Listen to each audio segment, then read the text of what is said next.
According to Freud, primitive tribes who still exist today are like a living museum. Those tribes are the ancestors of modern man, and we can understand modern man while observing this living museum. Jung agreed with Freud and explained many of his hypotheses regarding psychology using mythological elements, such as Electra, Oedipus, or Narcissism complex. As we all know, their background is myths. In this section, let's do a question and answer study. The first question is, what is psychomythology? First of all, we need to answer what mythology is. Myths are known as the oldest narrative types that explain the belief, philosophy, lifestyle, advice of the society, the ancient society, of course. The subject of myths are extraordinary events. They are stories in which gods, heroes, or supernatural beings take the leading role, and the listener learns a lesson. So we can ask, what is a mythos? A mythos is a legend about gods. Mythologia is the book in which these legends are brought together. Greek or Indian mythology are well-known examples. Another question is, what is the function of myths or mythos or mythology?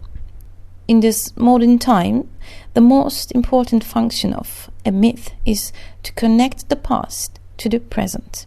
Freud and Jung were the first to discover this endless connection in between past and present.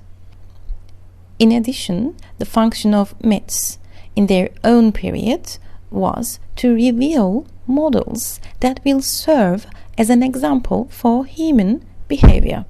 The role model human behavior, we can say. The person who listens to the myths would learn a lesson from this story. For example, the story of Narcissus, who fell in love with his own reflection in the lake, could not help looking at his reflection and eventually died of starvation, is a myth. And the lesson is that falling in love with oneself is no good. Freud and Jung incorporated these myths into psychology, and that is how psychomythology started to emerge. Is there a connection between mythology and our collective unconscious area?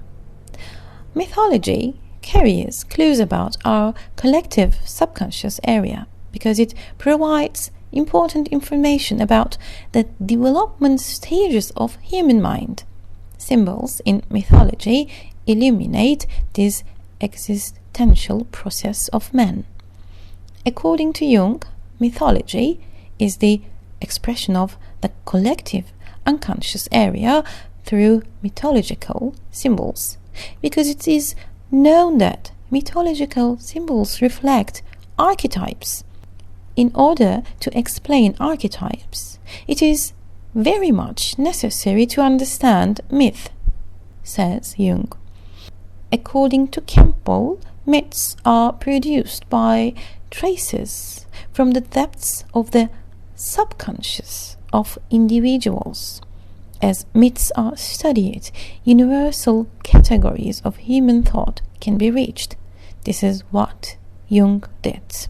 Another question we can ask is, what is the historical transfer between mythology, philosophy, and psychology? It would be appropriate to say that mythology is an effort of perception, explanation, and meaning. In time, mythology left its place to philosophy, and philosophy to psychology. Freud is one of the first names that comes to mind when we think of psychology, of course. According to Freud, myths are the product of desire, fear, and inner conflict of the collective unconscious of society, and it is passed on from generation to generation. According to Jung, myths are archetypes of the collective unconscious area, and mythology can be considered as primitive psychology or archaeal psychology. And we can add this information that Jung uses mythology to analyze dreams. So, we can ask, how did psychomythology emerge? Myths are accepted as one of the important data sources of psychology, and as a result of this, a new field of study known as psychomythology has emerged.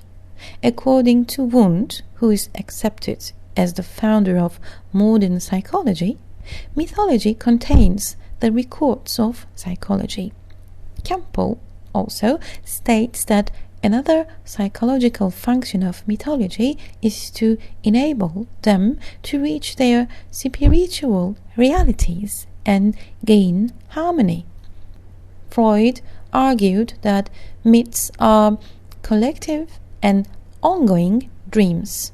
Jung, on the other hand, emphasized that myths appear in dreams and legends. Hillman states that psychology is also mythology in a way. Fromm adds that myths are pastime wisdoms that express themselves through a symbolic language. So, while we are reaching the end of this video, we can ask, what is psychomythology? Psychomythology is the science that examines the stories of humanity. Mythology is a historical source of information about human psychology. It can be said that mythology, which takes its foundation from the subconscious area, has survived from the past to present thanks to the inner impulses found in human beings.